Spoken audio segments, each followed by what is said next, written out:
উজান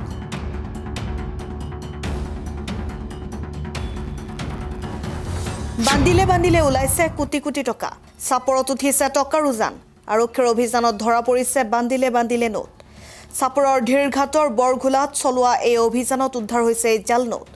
অভিযানত জব্দ কৰে প্ৰায় 2 কোটি টকাৰ জাল নোট লগতে আটক কৰে এজন লোকক ব্যক্তিজন চাপৰ ধীৰঘাটৰ শাহিনুৰ ইছলাম বুলি জানিব পৰা গৈছে চাপৰ আৰক্ষীৰ এটা দলে নিশা চাপৰ ধীৰঘাটৰ বৰঘোলাত অভিযান চলাই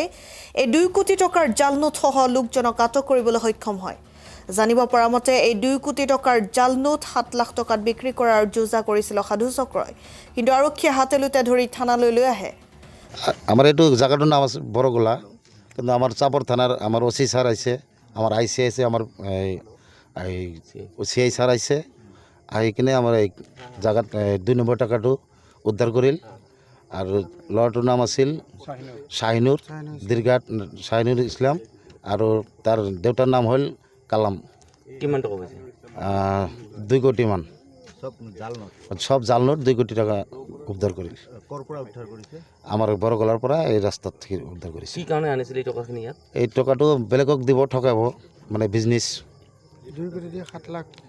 ডিমান্ড কৰিছিল ঠক প্ৰবচন কৰিছিল মানে 7 লাখ টাকা মানে দি মানে 2 কোটি টাকা ল'ব আর কি এনেকুৱা একটা চাল কৰিছিল পিছত কোনে ধৰিলে আমাৰ চাপৰ থানাৰ ওসি ধৰিছে আমাৰ আইসি স্যাৰ আমাৰ সিআই স্যাৰ লগতে বৰগোলাৰ লগতে ৰাইজ আছিল চাপৰৰ পৰা আৰিফুল হুছেইনৰ ৰিপৰ্ট অসম টাইম ৰাইজৰ কণ্ঠ অসম টাইম আপোনাৰ প্ৰিয় চহৰ নলবাৰীত নিজাববীয়াকৈ বসবাস কৰাৰ সপোন আছে নেকি চহৰৰ মাজমজিয়াত মাটি কিনি ঘৰ সাজি লোৱাৰ সমস্যাই দেখা দিছে নেকি সেই সমস্যা এতিয়া আৰু নাই চহৰৰ মাজমজিয়াত মাটি নিকিনাকৈ নিজে ঘৰ নসজোৱাকৈ এটা বিলাসী ঘৰৰ গৰাকী হ'ব পাৰিব আপুনি নলবাৰীত প্ৰথমবাৰৰ বাবে সেই সুবিধা আহিছে নলবাৰীত প্ৰথমটো ৰেৰাৰ দ্বাৰা অনুমোদিত আটক ধুনীয়া এপাৰ্টমেণ্ট এতিয়া চহৰৰ গোপাল বজাৰত নিৰ্মাণ হৈ উঠিছে আটক ধুনীয়া আহল বহল এপাৰ্টমেণ্ট তীৰ্থদ্বীপ এনক্লেভ